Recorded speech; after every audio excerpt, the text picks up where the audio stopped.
I think we actually have 13 on the committee.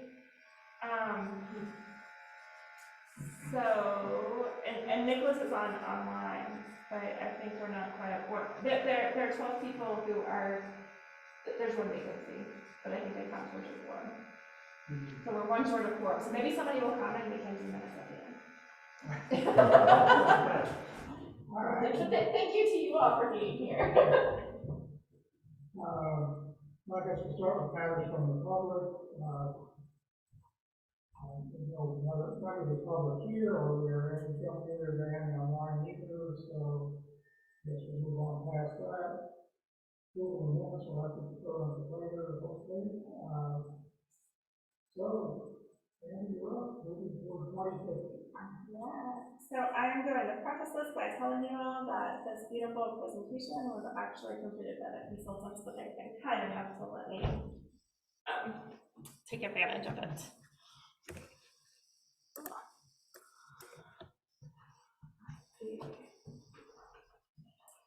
So basically, we are really close to wrapping up our first phase of the public engagement for the long-range transportation plan. So I wanted to come back and report out to you all to let you know what we have completed and where we are as far as meeting our goals. I will say I have one more community advisory committee to attend in Albemarle County up in PMPOPs, which has some pretty interesting and unique transportation challenges. But other than PMPOPs, where we've done basically what we were planning to do as far as the first phase of public engagement, and this will just let you know a little bit about what we've done, what kind of responses we received, what we're going to do with the information, and what the next steps are.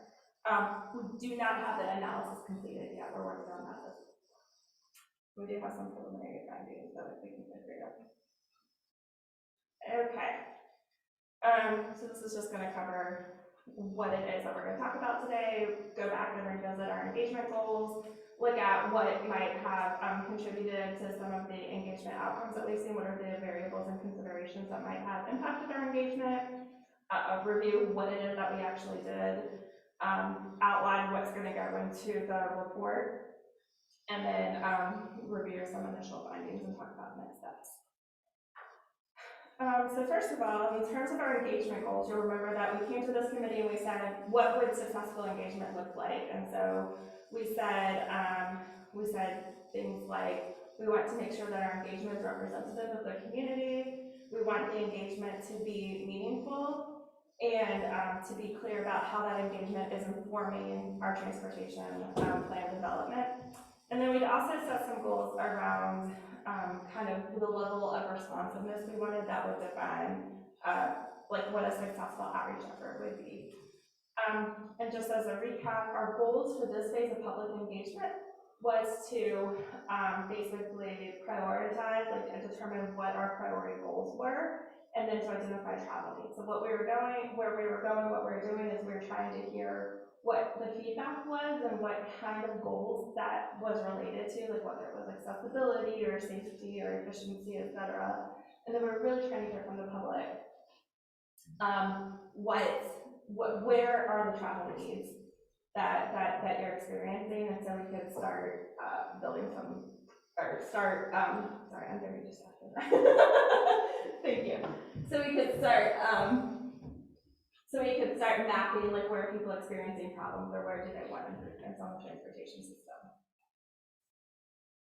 All right, so just like any public engagement effort, this one is not going to be perfect in terms of being perfectly represented. There are ways that you can get perfectly represented samples and things like that. Donna probably can speak to that, but it's very expensive.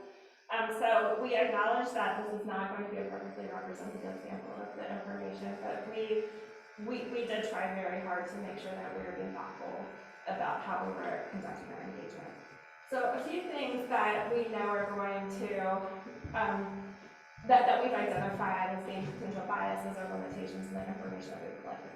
First of all, this type of project, especially at this phase, is very, very difficult to get engagement on because we are asking people for feedback on a very large area, and we're asking for feedback on a very conceptual level. People are much more likely to respond when you say, we're going to do this or this, which opinion do you have? And then they start thinking about how is this going to affect me personally. So we're not at that stage yet where people are really kind of understanding what's going to happen. So this is just harder to engage people. There's a lot of information and education that's required in order to get meaningful feedback, and it's just not going to resonate as personally with people. So it's a challenge going into it from the very beginning. The other thing that's happening is, I don't know if you all have seen this, there are a lot of surveys of public engagement that's happening right now, just in the transportation realm. We just completed a transit vision plan. Both of the localities have either recently completed a comprehensive plan or in the process of completing a comprehensive plan. Charlottesville has been doing some engagement with the zoning ordinance. There's a transit strategic plan that's being developed. And so we're competing, and that's not even naming all of them. So we're competing with all of those other efforts. And there's also just, there's such a thing as survey fatigue. There's such a thing as people, just maybe saying, well, I've already given my feedback. Why do I have to keep giving my feedback? Not necessarily understanding that these are all feeding into different issues. So that's also a challenge. And then, like I said earlier, this is a technical and data-driven process. And so it just takes a lot of effort and time to get people engaged in it. So we understand that all up front. This is what we did do, though. So you'll recall maybe in February, we started with having these stakeholder groups sort of give feedback on what our draft goals and objectives were, and that feedback helped inform the final goals and objectives language that we developed. So we started in November. These stakeholder groups were represented of different, what's the right word? Like different, like community representatives. So we had a business community. We had a meeting with public safety officials, and then we also had a meeting that was focused on like other community organizations. That's where we brought in a lot of people like PHA and workforce development, things like that. People who work with different groups representing a variety of demographic interests to help us sort of vet the goals and make sure we're capturing all of that. We kicked off the major public engagement effort to sort of get the feedback on the goals and objectives and to help us identify travel needs, so the phase that we're wrapping up right now. We kicked this off in late June.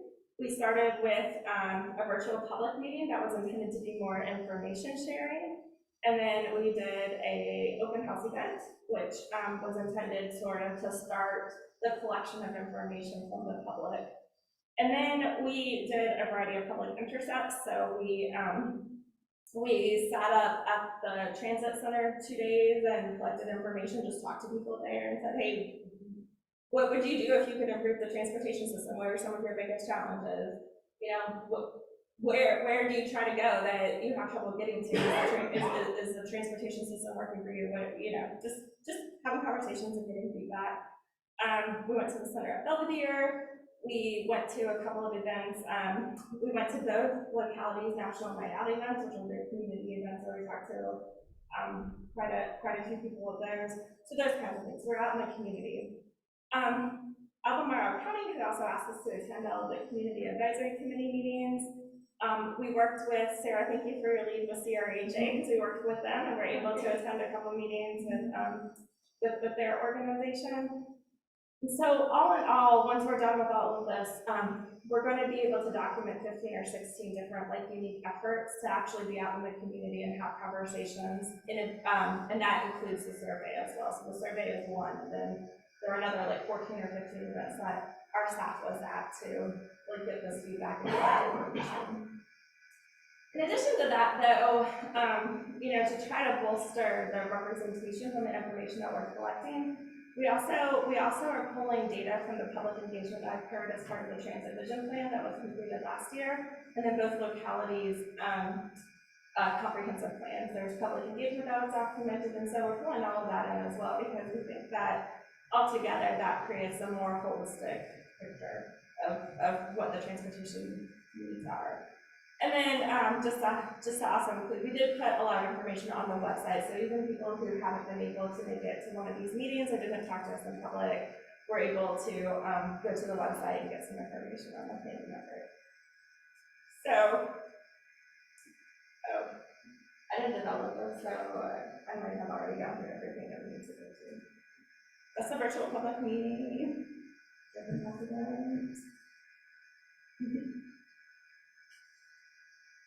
I told the consultants when they sent me the PowerPoint that this was very professional, not really, and that's what consultants do, so.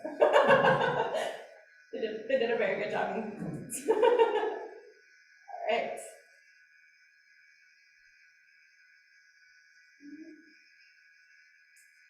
Oh, and we shared information on social media. We were not able to get to UVA to actually do anything on campus, but they did send the survey out. So we at least were able to give students an opportunity to learn about this project and to provide feedback.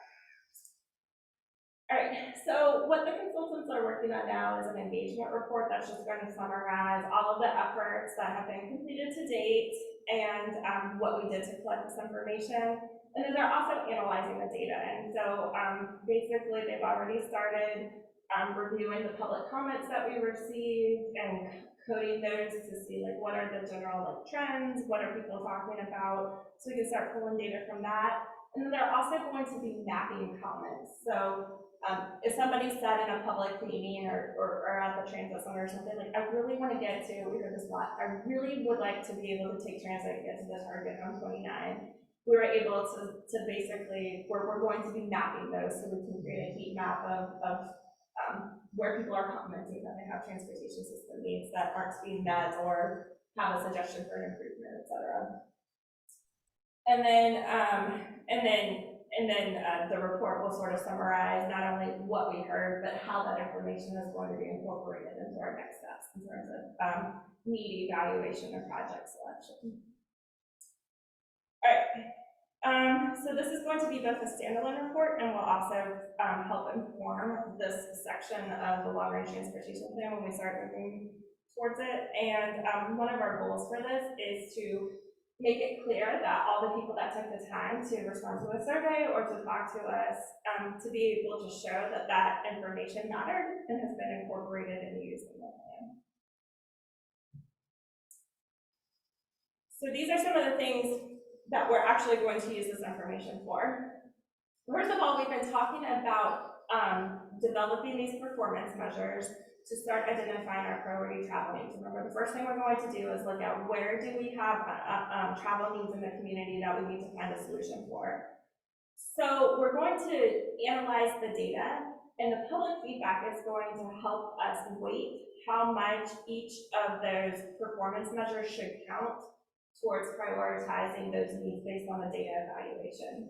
So if we hear a lot of feedback about safety and maybe a little bit less information about congestion, we're going to weight safety higher than congestion when we start analyzing those performance measures, that kind of thing. And so the second thing that we're going to use these for is not just weighting the travel needs, but then helping us to actually prioritize projects once we get to that phase. The next thing that this is going to do is this is going to be an actual other layer of data evaluation. So we're going to do this data analysis, but we're also going to be looking at what the public feedback said directly. And so if there's alignment between what the data analysis tells us and what the public tells us is a high priority need, that's going to be a really good indicator that that's probably something that we want to look at to see if we have a project that will meet that need. It will also help us know what kinds of projects people want. So for example, if we're talking about congestion, and this was one of the trade-off questions that we were asking in the survey, when we're talking about congestion, would you rather we do some sort of roadway improvement? So maybe we make a intersection, improve the operations of an intersection. We could talk about expanding capacity of the highway, or we could talk about other multimodal projects that would solve that congestion concern. And so that helps us start determining what kinds of projects will be appropriate based on the community feedback. And then the other thing it lets us do is it helps us start identifying where there are gap needs. So we're going to map where people identified needs and where there are needs based on the data against projects that have been developed through different initiatives. If there's something that's highlighted that doesn't have a project that overlaps with it, that's going to let us know this is something we need to pay attention to and maybe something we need to start planning for. So that's how we are going to use all of this data, this information. Now, I'm gonna go through some initial findings, and this is just based on a preliminary review, so this is very, very high level.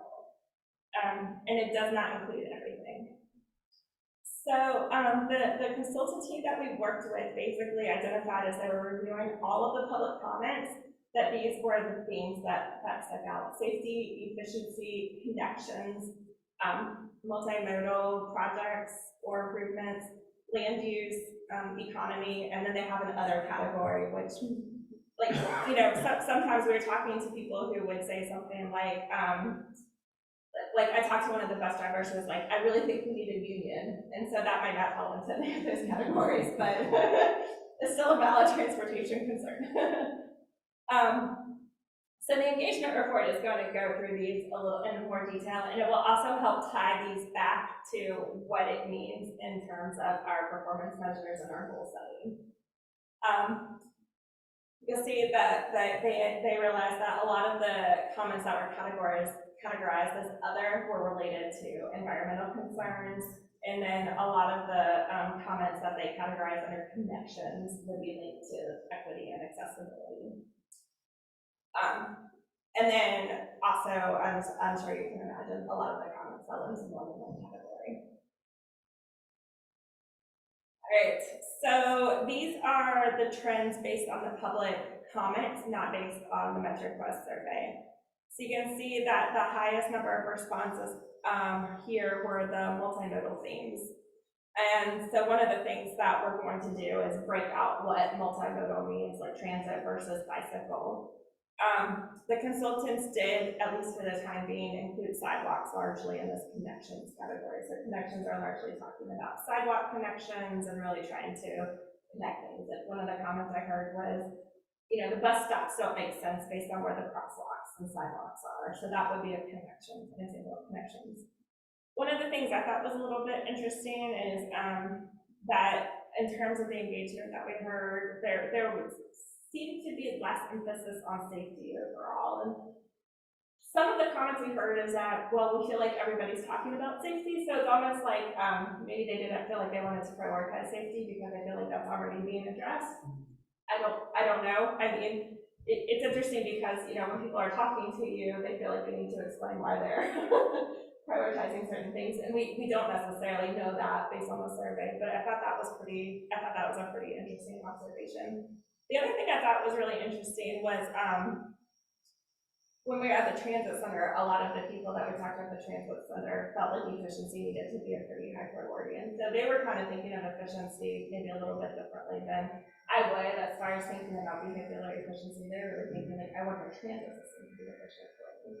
So that was also an interesting observation. There's probably a stronger emphasis on efficiency at the transit center.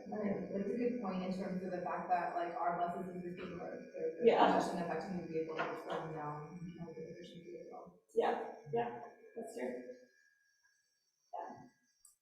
So that was the public comment themes from this effort with our moving toward 2050 plan. And so if we look at what we heard from the other plans, when we look at it, and we did just screen for the transportation related comments in the comprehensive plan. So this isn't pulling in just general comments from the comprehensive plans. So if you look at Albemarle County's public feedback from their comprehensive plan, you'll see that the highest number of comments that they received fell into this land use category, which I thought was pretty interesting. Well, you sort of expect that, so it's a land use plan. Sure. Yeah. Yeah, but yeah, we're screening for transportation specific comments. And maybe to that point, when we look at the Charlottesville plan, land use is very low. So that there were some interesting sort of differences in what was gathered through those different planning efforts. And so you'll see in Charlottesville, which also probably makes a little bit of sense intuitively, there was still a really high emphasis on these multimodal connections.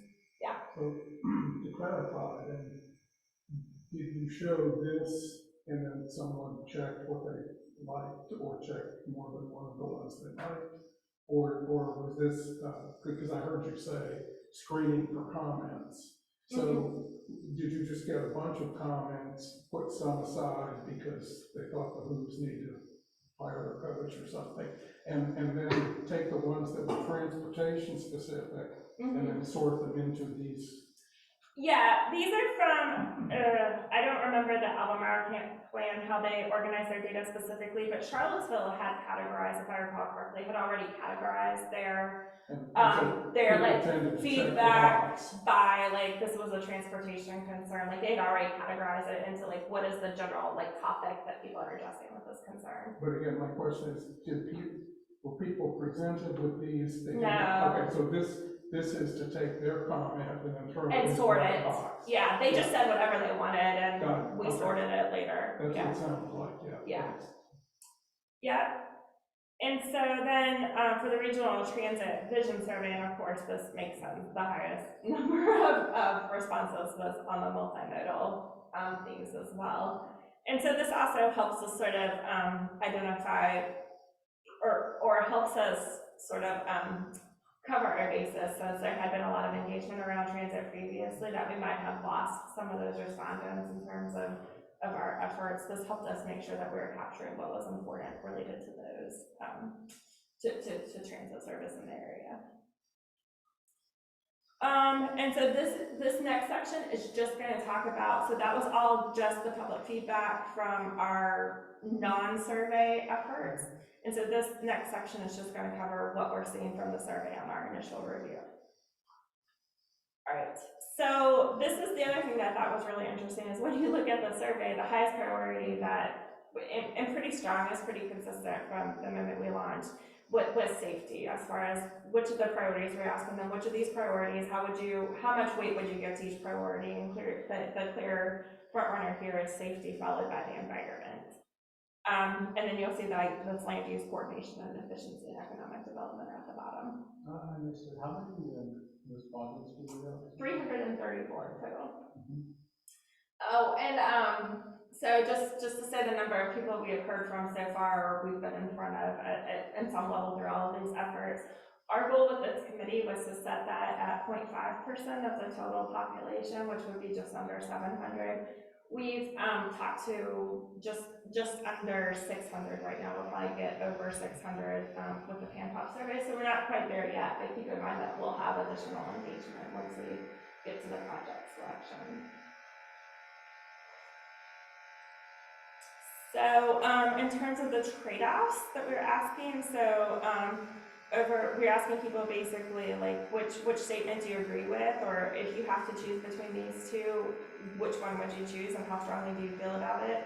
So we're asking people between like what would you prioritize, roadway improvements or improvements for multimodal improvements, and there was a pretty clear indication that a majority of people strongly preferred the multimodal improvements over roadway improvements. This next question asked which was more important in terms of access. Is it more important to prioritize getting to jobs, or is it more important to prioritize getting to like community destinations that aren't necessarily related to work?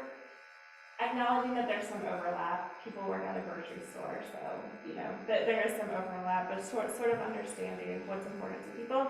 And this one I think was pretty interesting because most people kind of fell into the middle, meaning that probably they're both pretty important because I need to get to the doctor and I need to get to my job, and I don't really want to have to choose one of those over the other.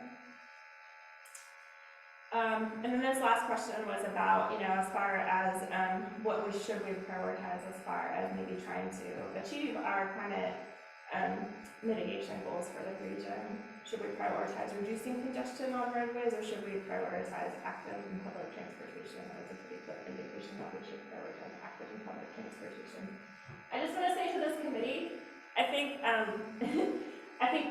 I suspected that this is going to be the outcomes, but this gives us an opportunity to just validate that and move it forward without making the assumptions. So.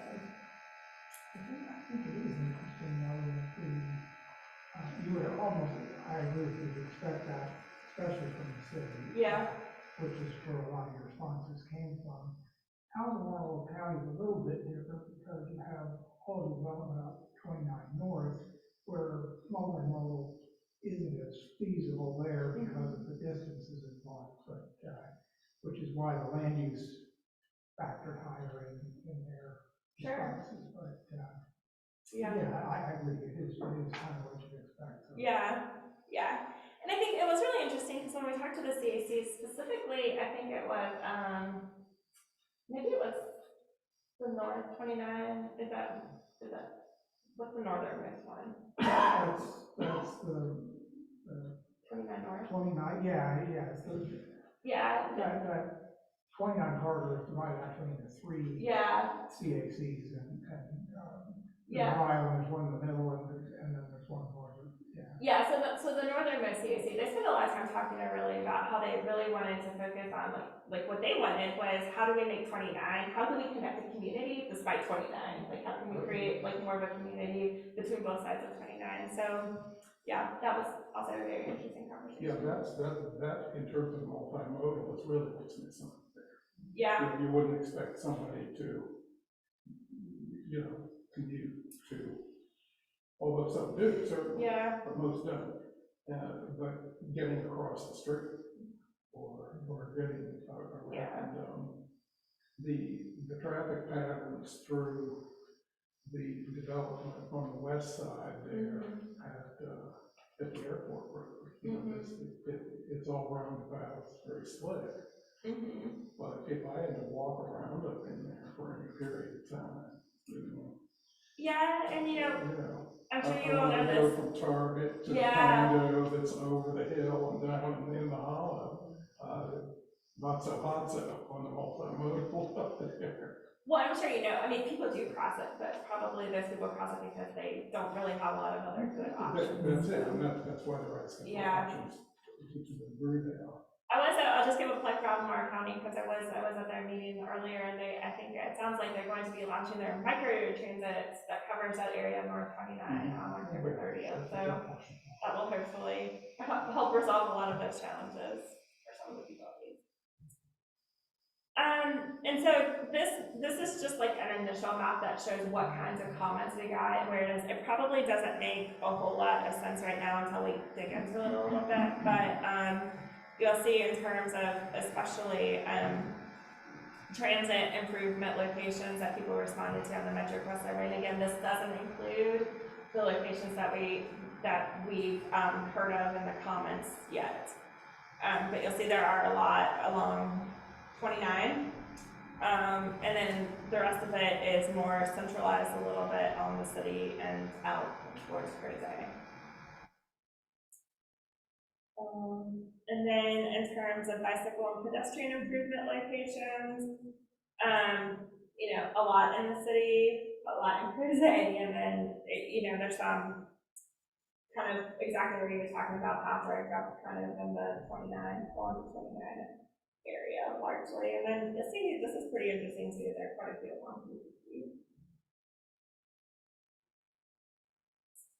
And then in terms of roadway improvement locations, a lot of these I'm sure these follow words, and I'm not going to be able to identify all of those roads, but you can see that there are areas where people like the Ivy corridor area, maybe they're sort of up in there. There is the intersection. Yeah, everyone's like, text this one now.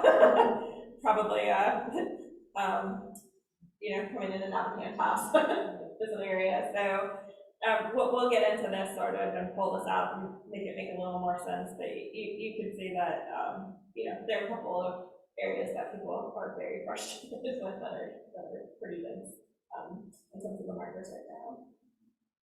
And then these were the safety improvements, and I think one thing that would be really interesting is just to kind of compare and contrast if these line up with the rate of improvement. It looks like there's some similarities, just sort of going back and forth between those. All right, so I'm going to share the demographic information that we collected for the Metro Quest survey, and I just want to highlight that this is only the survey response data. And I don't think we are not going to necessarily be able to recreate this for all of our survey responses. What happened is that we started off thinking maybe we would be asking for demographic data as we were out in the community. And it just kind of, because of time limitations and just sort of the responses we were getting initially when we were trying to do that, it seemed like that was kind of off-putting for people. And so we did not collect demographic data from people we talked to in the community. But I will talk about sort of the limitations of who we heard from on the Metro Quest survey, and then what we did to try to make our responses a little bit more representative.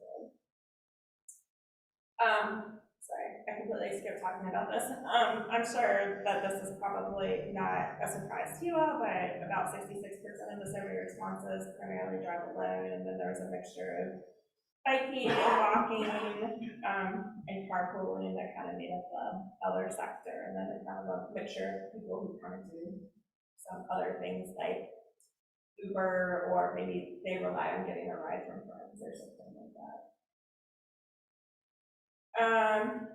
Predominantly, we heard from white or Caucasian people. As far as the demographic, this second section right here, this 14% was actually the prefer not to answer category. So, you know, there might be a little bit of limitation as far as what we're able to report as far as what those demographics were. This is love survey, right? Yeah.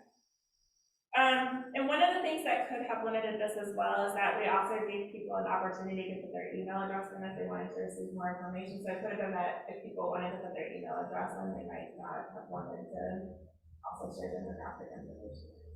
It was all optional to share them. So we had a small amount of Black or African American respondents, a small amount of Hispanic or Latino, but not a lot of diversity that we can represent. Acknowledge here.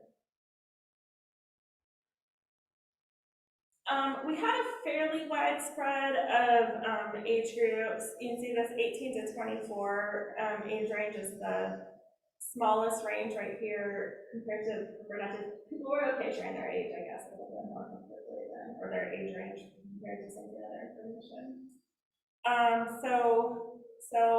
11%, 25 to 34, the biggest cohort was 35 to 44, and then a fairly even distribution for the rest of it between the 55 to 64, 65 and older, and 45 to 54. And then the household income also skewed towards the higher income brackets. So this 9% right here starts at the 50,000 to 75,000. So we didn't get a lot of survey respondents that were less than 50,000.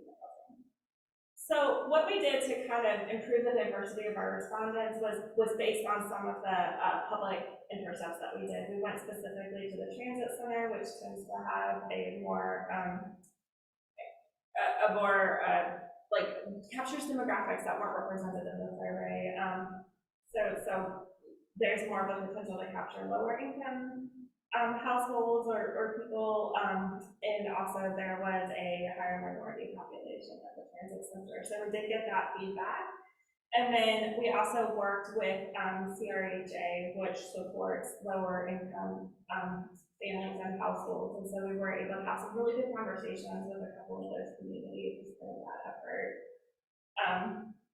And we also attended the National Night Out events, and so that was a big community event. There was a pretty wide variety as far as the types of attendance that we had. But in Albemarle County, they were kind enough to allow us to join them, and their National Night Out event was actually one of our staff members joined the police caravan and actually went to a couple of lower income neighborhoods where there was a higher than average crime rate. That's who Albemarle had targeted as one who did their outreach with the National Night Out. So that's who we talked to in terms of participating with Albemarle County's National Night Out. And then I also want to mention that many organizations that represent some of these populations like PHA and Workforce Development, and I'm just not going to remember everybody off the top of my head right now, were also invited to participate in that stakeholder discussion group. So we're going to work on how to maybe represent these graphs a little bit so that these aren't just in a report and people scroll through and go to these graphs and say, well, this is not a very representative of the public at large, but also acknowledging that there's just limitations in what we're going to be able to report.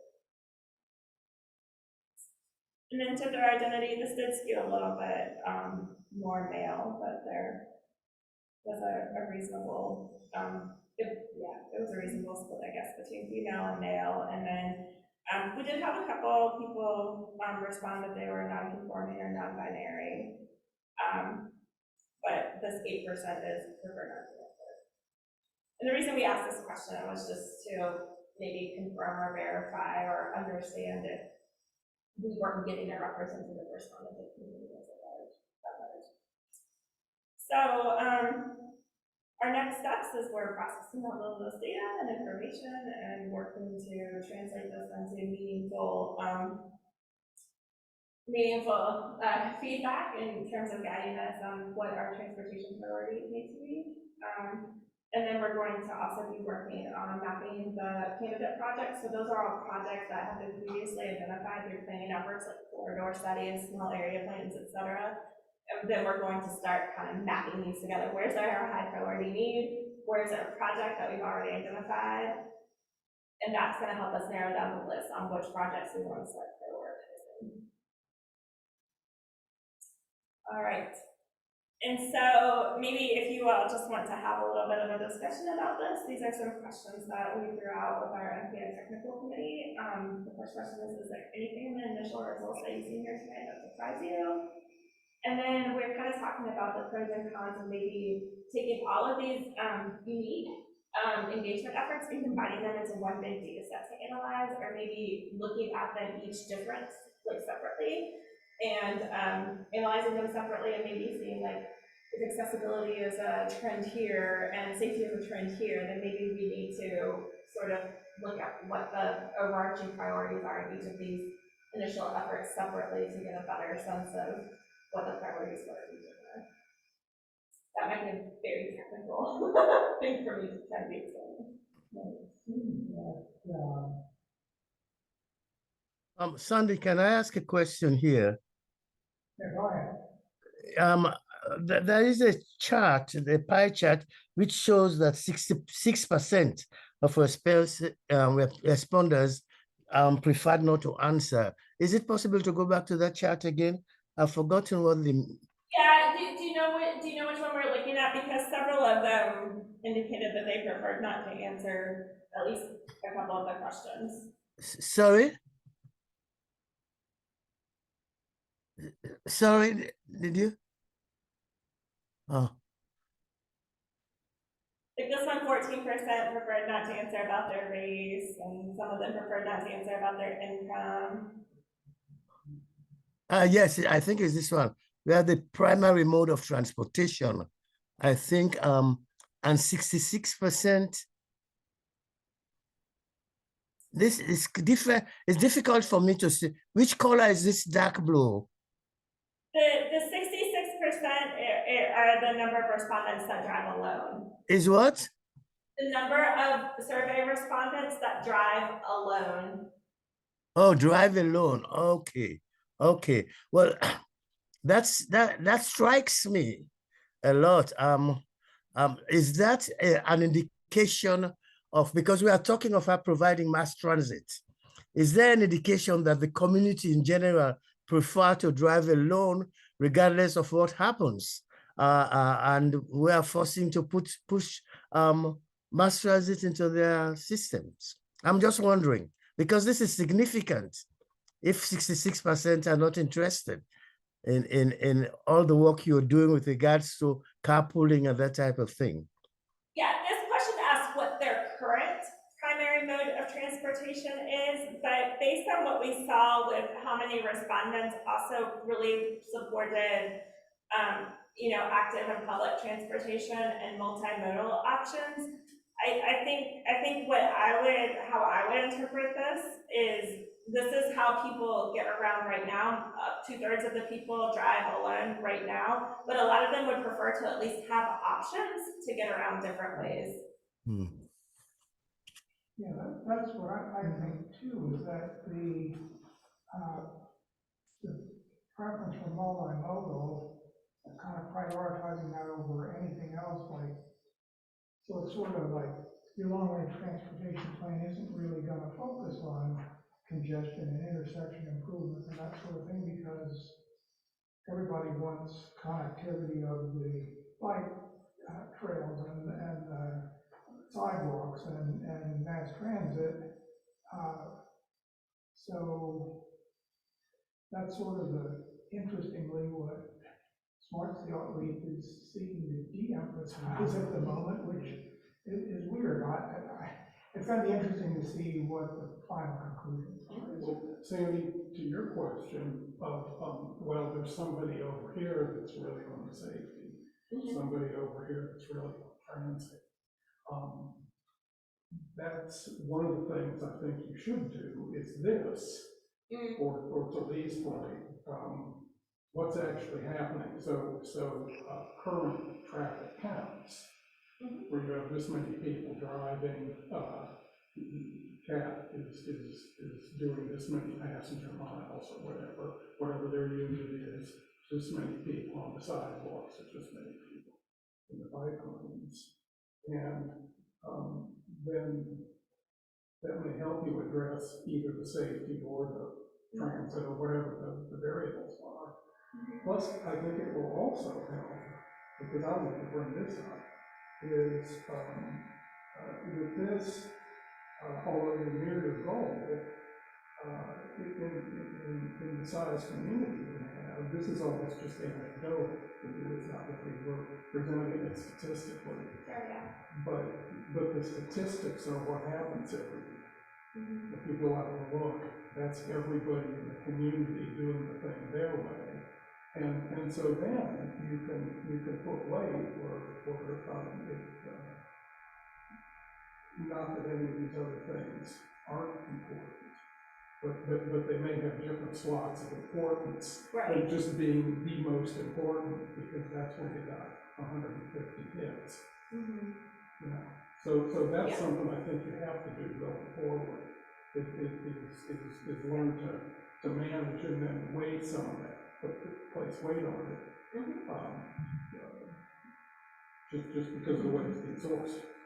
Yeah, for no other reason. there's definitely going to be a data analysis piece to this too. So but the public feedback that we've received is going to help inform. Like I said, we're going to do the analysis, but then we have to figure out how much importance do we give to safety, how much importance do we give to accessibility, et cetera. So the public feedback will help us figure that out. But it's also distributed, right? Like the feedback that you got is like the survey feedback, and then you went to all these different organizations that are just looking at the financial respondent values, are different than most of the survey responses that we got. So you have a broader spectrum of responses. And I'd say that the caveat of measuring what we have now is that's not what people want. That's why everybody's going for multimodal. Because if that was an option, they do that, but it's not. Or it ties to safety too. I mean, when I think of why I personally anecdotally don't use multimodal as much is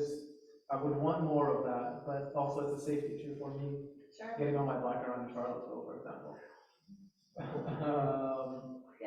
And they're intertwined that way. I was going to ask what the sample size or the number of respondents for the other two surveys, the one that was like the Charlottesville, do you know? I don't know what the sample size is for the other public feedback. I know that all in, I think we probably had over an additional 1,100 comments. So it is quite a bit. And about 200 somewhere between 200 and 300 of those were from our LRTP efforts. That I noticed was how little, there were almost zero economic comments. Of course, people want to get to jobs using public transit. I mean, kind of. But so and seeing that there are no specific comments about the economy, I'm wondering what the conversation was in the focus group with business leaders, and did that really matter? Depending on the conversation, if they're talking about, oh, we needed this for economic growth, but actually the public doesn't really care about that. How are those kind of discussions being made? Yeah, I think the challenging thing about economic development is that it's really important to the governing bodies, and they also ultimately are going to select their projects from this. But I would say that from the public's perspective, what they think about in terms of what might support economic development, they just might not be thinking about it in that terms. They might be thinking, Supervisor Galloway, in one of the meetings where we were talking about this, was talking about how the land use coordination piece is really important to economic development, because that can, if you have a walkable neighborhood where people can live and go to their coffee shop and their restaurant, and maybe have some of their services, get their haircut, those kinds of things all in one place, that's going to support the vitality of those economic development businesses. But I don't know that average person responding to that would be thinking of that as an economic development or an economic benefit for transportation. So I think those are some of the things that we'll just have to kind of work through, and there is going to have to be some sort of like qualitative evaluation, some just decision making. This information isn't going to feed directly into this is how we prioritize it, but it will inform the decision makers to know what's important to the community. Yeah, it looked like, the income levels, it was skewed so high, like so much to the high income levels. Are you gonna be able to break it down to see like by income level what the priorities were? Is that possible? It potentially could be possible. I don't know that we were planning specifically to do that in terms of what that means in terms of prioritization, but if it's something you're interested in seeing, that's something we could at least provide the data. Yeah. I think it's really hard with the sample size this small, because if you break it into those groups, the sample size is even smaller, so the evidence is even weaker. Looks like more than half of it was, I think, almost how much was it? Like 2/3 was over the median income in Charlottesville. And so. Yeah, and part of it is also that this included Albemarle as well, which has a higher median income, but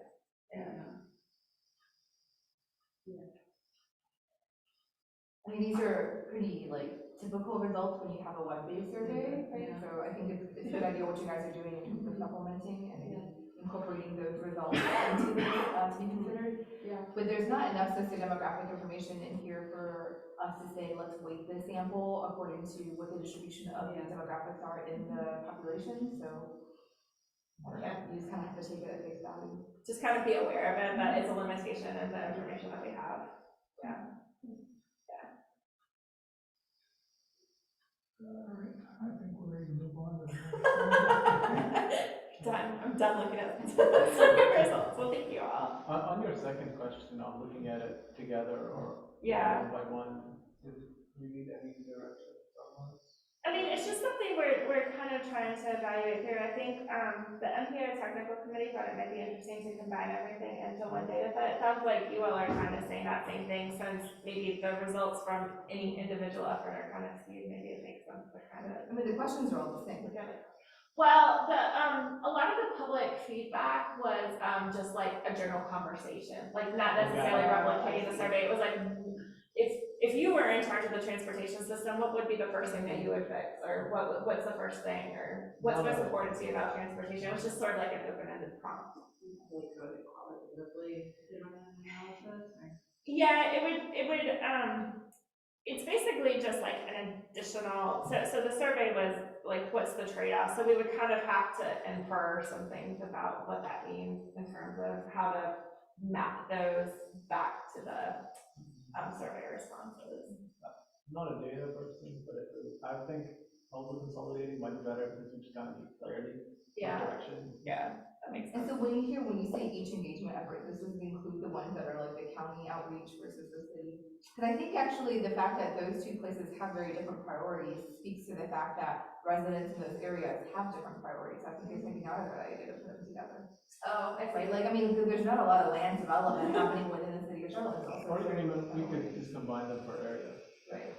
Maybe come back, yeah. I don't know that we're planning to under like separate like prioritization for the city versus the county, but that could be really helpful just in terms of providing some context. Be part of the mapping effort. Yeah. I was like, I mean, they need different things in terms of different spatial regions, right? So. Yeah. Okay.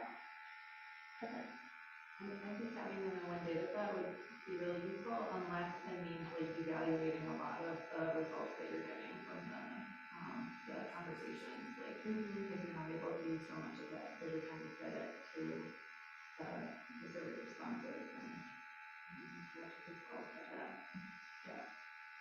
I will say, so we're at about 600 people that we've just been in front of or talked to, and 334 data from the survey respondents. It's fairly even.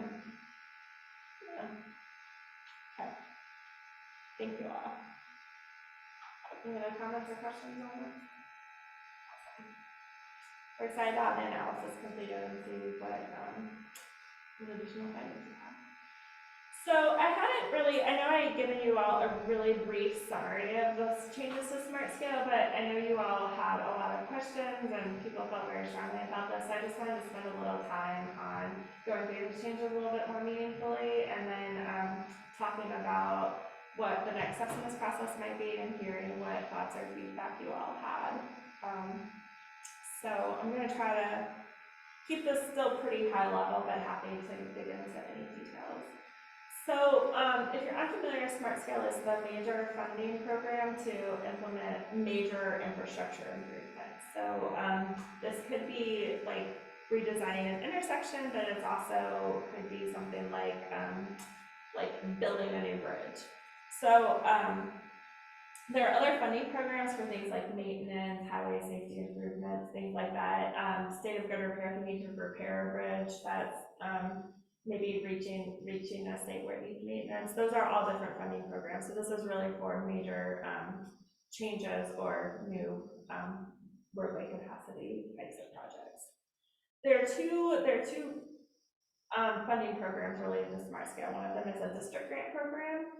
So each the state of Virginia is divided up into construction districts through VDOT, and each of those construction districts is allocated a certain amount of money. And that's what that money is through the district grant program. And so the district grant program is intended to fund smaller, locally significant projects. And so localities are the only applicants that are eligible to submit funding requests through the district grant program. And then the high priority program, there's funding allocated statewide. And that is intended to fund these larger projects that are what they consider to have regional or statewide significance. And so that is competitive statewide. And then in addition to local governments, that's where regional entities like MPOs and PDCs are also able to submit applications through those. And then there are a few additional types of projects that are eligible to receive funding through the district grant program.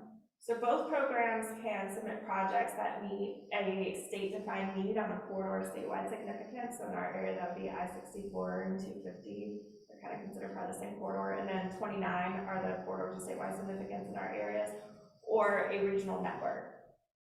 And a regional network is defined in the statewide plan, and it's largely based on MPO areas. And they have a map that basically says these are the regional network eligible projects. So MPOs, PDCs, regional bodies can submit projects to those, as well as localities can submit projects that meet those needs. And then in addition, localities can submit another couple of types of projects. So anything that's a safety improvement defined by the state, or an improvement to what's called urban development areas, which are the locality defined growth areas. So those are the two funding programs, district grant program, high priority program. And then the other thing to know about Smart Scale is that they do something similar to what we've been talking about with the long range transportation plan.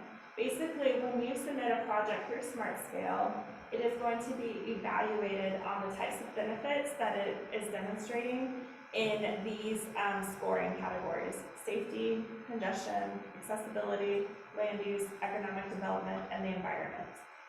And then how much each of these different scoring criteria are weighted in terms of getting your project benefit score varies depending on what type of area you're in. So the Charlottesville, Albemarle, MPO areas, this purple area right here, it is considered land use type B. That means that it's an urban area, but there are more urban areas that are established for the purposes of Smart Scale, mostly Northern Virginia and Hampton Roads. And then everything in our construction district, within our region, outside of the MPO areas, area type C. So you can see that the weighting for these different scoring measures are different for those two. Right.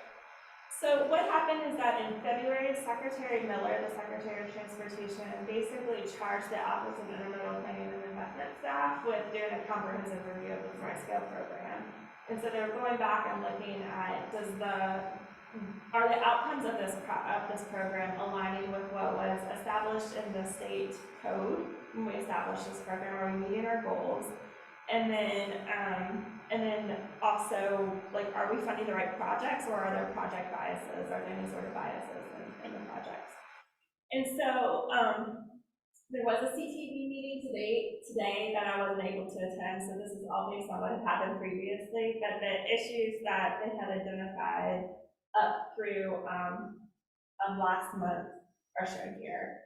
So there were concerns about the quality of applications related to smart scale, the amount of administrative burden that the VDOT staff experienced by trying to support the development of applications, and also the delivery or the actual construction of projects that were funded.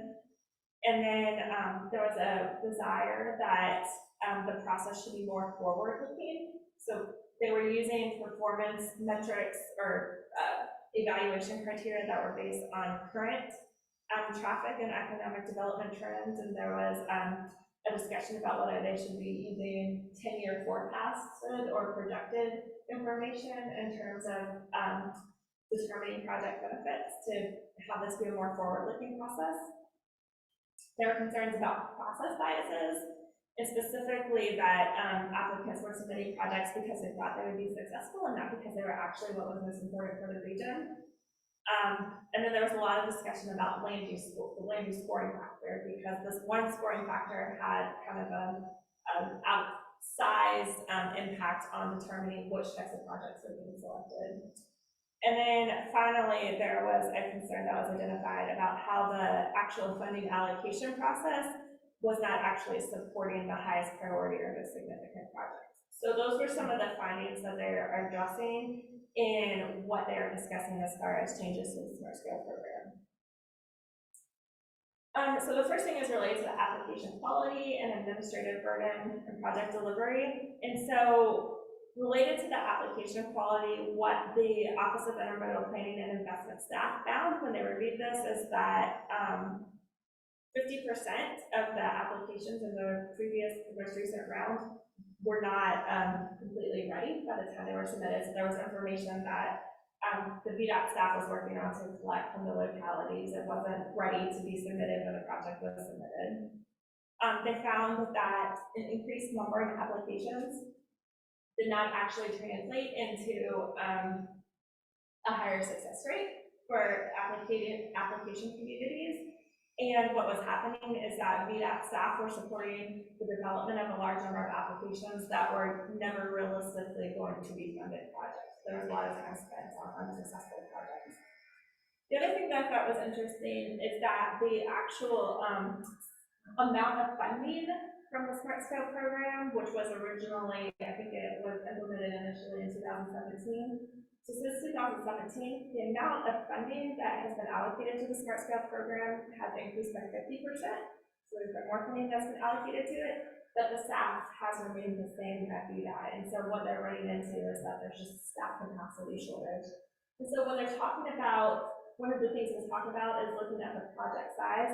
But one of the reasons that they're concerned about the project size is because if they're smaller or less expensive projects and we have more money, this is all working together to basically just overload the capacity with VDOT staff to not just support the applications, but also to actually support the delivery or construction or implementation of these projects. So one of the things that the Commonwealth Transportation Board is, at least at this point, is considering is reducing the application cap. So currently we're able, each entity in our region that's eligible to submit applications can submit 4 applications, and they are recommending that we reduce the number of applications to 2. Instead of applying for 4 projects, we apply for 2 every 2 years for this scale. So we talked about the small projects and why that's a significant concern for the Office of Intermodal Planning and Investment. So when they reviewed the overall success rate of different projects, what they found is that small projects tend to be more successful than larger projects. And small projects are projects less than $10 million. So you can see that a larger number or percentage of small projects are funded compared to larger projects, 51% versus 19%. And then specifically that small bicycle and pedestrian projects are more successful than small highway projects. So 59% success rate versus 47% success rate. And then a specific concern is that the percentage of the high priority program funding, so remember that that's the program funding that is intended to support those regional or statewide significant projects, that the percentage of that high priority program funding that has been allocated to small projects tripled between rounds 3 and 4, from 8% to 24%. So there's a higher number of the funding that has been kind of set aside for these really important and significant projects that is now going to these small projects based on the small process bias, based on the process bias that favors small projects. So the contributing factors to the small project bias are the influence of the land use score, and the types of high priority program, the types of projects that are eligible for funding through that high priority program, which is that larger funding program that's competitive statewide. And so looking at the land use score, what they found is that the percentage of the overall benefit score that funded projects received from the land use scoring factor increased from 23% to 49%. So depending on what the smart scale score was, basically 49% of projects that were funded, no, not 49% of projects that were funded on average received 49% of their benefit points, so almost half their benefit points from that one, from just the land use category. And then the smaller the project size, the greater the percentage of the project score comes from the land use scoring factor. So they compared large projects over 10 million to projects less than 10 million. They compared different sizes of projects, and as the projects get smaller, the higher the amount of points came from the land use score. And then 74% of the benefit score for bicycle and pedestrian projects that were funded came from the land use scoring factor, compared to 37% for highway projects. And so there were a couple of concerns that have been discussed about this, this observation. The first is that the land use score currently captures where projects are located, so, but not necessarily what the expected outcomes are. And then the other concern is that projects that have high land use scores may not have a lot of benefits that are being demonstrated in other categories that are scored for factors. So it might have a high land use score, but it may not have a high safety score or a high accessibility score, or it may not have any points in any other categories at all, but because it has a high land use score, that is having a disproportionate impact on what types of projects. And so what, this is going to be a little bit challenging to explain, I think, but what the Commonwealth Transportation Board is considering based on the Office of Environmental Planning and Investments recommendation is to continue to use land use as a potential benefit for projects. But instead of giving a standalone score for land use, they would convert that to a multiplier. And so what that means is that in smart scale, everything is normalized against the highest scoring project in that round. So what that means is that you would calculate the land use benefit the same way, but instead of just getting a score, so say your land use benefit is 10, you wouldn't just get like an additional 10 points for your project score. Instead, what would happen is that that would be set aside and used as a multiplier. So they would calculate all the other benefits that you're getting in safety and accessibility and economic development. And then at the end, they would go back and look at your normalized land use score. So if the highest scoring project received a land use score of 100, and your project received a land use score of 10, your project is demonstrating 10% of the benefits of the highest scored project. You would get basically a multiplier benefit of 10% to the other project scores. So if your project scored, a 7, you would get like an extra 10% boost based on that land use multiplier impact, 7.7. And so the idea is that this still gives projects the benefits of the land use, but it requires that projects are demonstrating benefits in other categories besides land use in order to be recommended for funding. And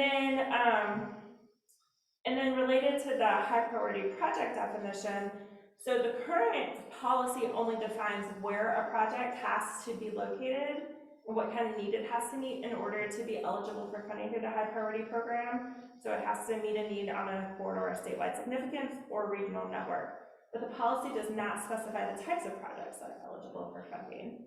And so one of the things that the Commonwealth Transportation Board is considering right now is limiting the types of projects that can be funded through that high priority program that MPOs and PDCs can apply for. Localities can still apply for any of those smaller projects that they could apply for previously. This would limit what types of projects MPOs could apply for though. So they had initially sort of developed this these first 6 criteria that they were considering, which is the new capacity highway, managed lanes, those are HOV or HOT lanes, that kind of thing. Newer improved interchanges, not intersections, and then newer improved passenger rail stations, freight rail improvements, and fixed skyway transit. At the CTV Policy Board meeting today, they did indicate that they were adding these last 2, the transit transfer stations and new bridge, so that was. So these would be, the MPO would be limited to, we would only be able to submit projects that met one of those criteria. And Our bridge is also pedestrian. yeah, Way over the in fact, they did confirm that in the meeting today, that would still be an eligible project, and just in case we want to apply for a bridge over the river at some point. Yeah. They still really limit like smaller localities like that. There's just so many things in here that don't apply to Charlottesville. We don't have the skyway transit, right? Not yet, we don't. So maybe we should get some, but Yeah. like right now it looks like, it's mostly roadway stuff that we can do. Right, yeah, and so to I think, Lee, to your point earlier, this isn't, in our MPO, and, you know, and I think some of the challenges, I think our MPO and our PDC has been pretty conscientious about, you know, we really want to be applying for the projects that have a multi-jurisdictional impact and can, you know, where we can help provide that coordination between the localities in order to apply for projects, and this would really limit our ability to do that for the smaller projects. We still do improve diversity for, I guess, intersections, not changes. Is that still on play? Yeah, I mean, it wouldn't be, right now, improved intersections wouldn't be, it would have to meet the definition of an interchange. There's not a technical manual yet, so I don't know exactly what qualifies as an It's probably interchange. gonna be like part of the highway. Yeah, I don't know. So, but I mean, things like the DDI, the diversion diamond at 64, for example, would still be a project that I'm really looking at. Can you run, so how many limits, what's the cap for MPOs to apply? It's currently for every entity that. And local government is for, and they're thinking of. For our region, and some of the bigger regions it's higher, but they go up to 10, and so their reduction would be to 5. So we could collaborate right across, and then the local governments can do all the small or multimodal, and then Right. instead of like wasting theirs on a roadway, we could do that through the MPO. Yeah. Yep. If it meets this definition and the locality wants to do that, we can kind of wheel and deal, I guess. So, yeah, so I got to move this one from the like, I'm not sure list to the yes, that's one will qualify list today when I thought of your list. But basically, I looked back through all of the project applications that were submitted by our entire MPO area, so that included Albemarle and Charlottesville as well, over the first 5 rounds of Smart Scale. So just as I don't know how many projects total were submitted by everyone, but the MPO and the PDC together submitted a total of either 26 or 28 projects, I forget which one. And so out of those 26 or 28 projects, the only ones that would meet that definition currently are these 7, maybe 8 projects. I'm not sure about this one at the bottom because it was not specifically an improvement to the interchange, but was fixing some weaving patterns related to the interchange. So I'm not sure if that one would qualify. So we're not, the MPO was the submitting entity for these projects that got funded. So the good news is that MPO is already submitting the types of projects that maybe the CTB thinks we should be submitting, but it's a very small portion of the projects that we've submitted applications for overall. Right, and so this last one is a little bit, technical, but basically there are these funding steps that you'll hear about in every single funding round. And one of the concerns is that there are projects that are being funded through the high priority program in some districts that are scoring lower than projects in other districts. And the reason is because of the steps you go to fund projects. So the first thing that happens is that all projects, regardless of whether it's eligible for funding through the district grant program or the high priority program, are just sorted into their construction districts. And then they're sorted by their project score. And so what happens is that the district grant program funding for projects that are eligible for district grant program funding are funded first. And then in the second funding step, they always said all projects that would have been funded if they were eligible for district grant program funding will get funded. And I never really understood what that meant. And then it's not until this third step that you actually allocate the high priority program funding on a statewide basis. So the good news for you all is that I do understand what that second step means now. So the first thing that happens is basically, this is just hypothetical. You know, everything is sorted into the construction district. It will look something like this. So the projects that have the X beside it are the ones that are just eligible for the district grant program. The projects in this program or in this column are just eligible for the high priority program funding. So basically, depending on how much funding is available, these will get sorted, and you start with the project that receives the highest score, and you go down the list until there's no money left in the district grant program. And so in this case, just hypothetically, the lowest scoring funded project through the district grant program is going to be this West Lane shared use path, and it has a score of 6.4. So in that second funding step, what happens is everything is still being considered within the construction district. But basically, if a project that is only eligible for the high priority program scores higher than the lowest scoring funded program through the district grant program, so if it scores higher than that 6.4 and is only eligible for the high priority program, that will be funded in that step 2. And so what happens is that since the step 2 is basing all of the funding through the high priority program initially on the lowest scoring funded project that is determined for each construction district. If your construction district has a really high, it's really competitive, and you have really high scores, what that means is that you might have a project that's only eligible for HPP that scores like 10 or 11, but because you're in a more competitive project, or a more competitive district, your project isn't getting funded, whereas high priority program funds are being given to a region that has lower scoring projects overall. So what they're talking about doing right now is eliminating that step 2, and so you go straight from sorting everything by construction district to sorting everything statewide. I think the reason that they probably implemented this step 2 is to give some reasonable assurance that each locality will be competitive and be able to receive some of this high priority program funding for these really important projects. So this doesn't seem like it would potentially be a major, have a major negative impact for our region, but there are some regions who overall have lower scoring projects that will probably lose some opportunity to have high priority projects funded through this program as a result of this. One question I have is that example that you have there, the score that you have listed there, that would be the raw score before they apply the cost multiplier to it. No, this would be the overall smart scale score. So this would be the benefits divided by the cost in $10 million. This would be the final smart scale score. Yeah. Well, I was just thinking if they were saying that, because that dividing by the cost, $10 million over the cost, or multiplying by $10 million divided by the cost, is unfair to higher cost projects, which is what they're supposedly trying to encourage. Instead of using, like if a project costs $40 million and it had a score of X, a raw score of X, then the final score would be X divided by 4. Instead of using $10 million divided by the cost, they should take the square root of that. that means that if it was a $40 million project, it would be 1 divided by 4 the square root of that, which would only be 1/2 instead of taking the raw score down by a factor of 4, it would only reduce by a factor of 2.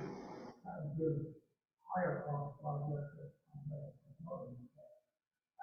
You're welcome to submit your comments to now submit a planning and investment, yeah.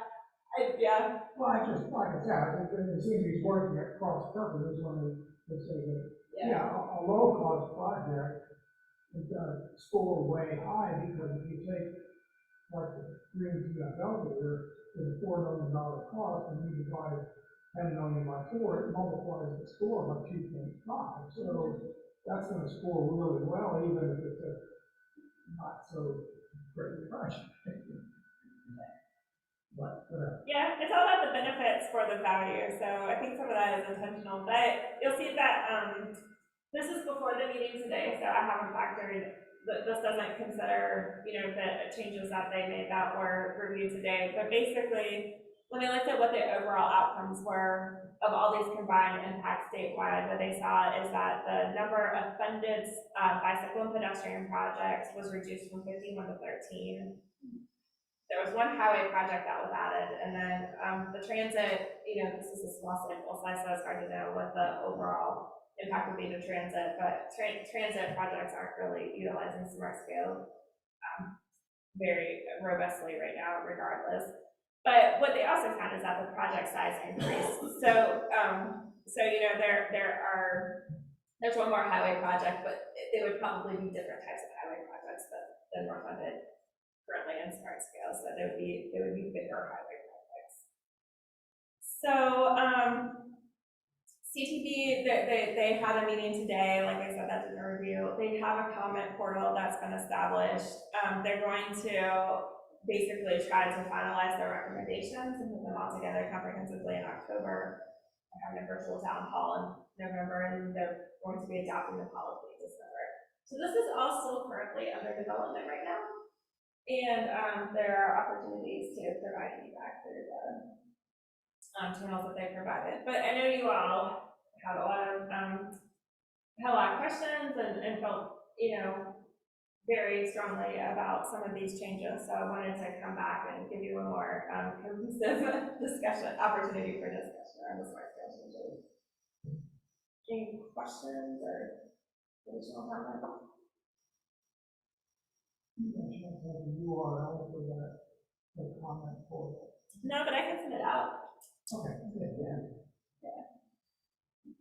Our policy board at this point has not indicated that they would like us to prepare comments on behalf of the policy board. We as individuals can submit it. Yeah.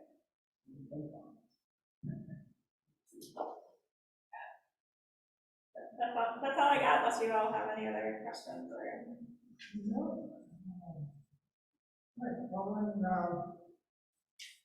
any additional matters from the commission, anything that we could add or anything at all? Sorry, I just have a question. On local government large projects, could those large projects be large, like whole city infrastructure or whatever, like a huge project that is large? It would have to, so it couldn't be systemic. It couldn't be we want to improve all of our bike lanes throughout the city or something like that. It would need to be. From one location to another across. Yeah, it has to meet a defined need in the statewide plan, which is the plan. So yeah, smart scale isn't really intended to do systemic projects like that. There might be other grant opportunities for that though. VDOT now has a new, multi-use trails offering for this level, so that's like a separate product funding dedicated to multi-use trails.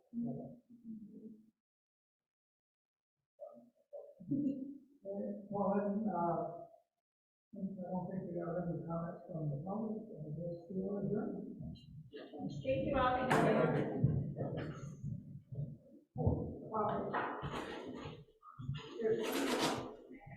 We have members who consistently don't show up with brief looks there. We'll need to check on that. We can check on that there. I appreciate appreciate you all being in attendance. I think it's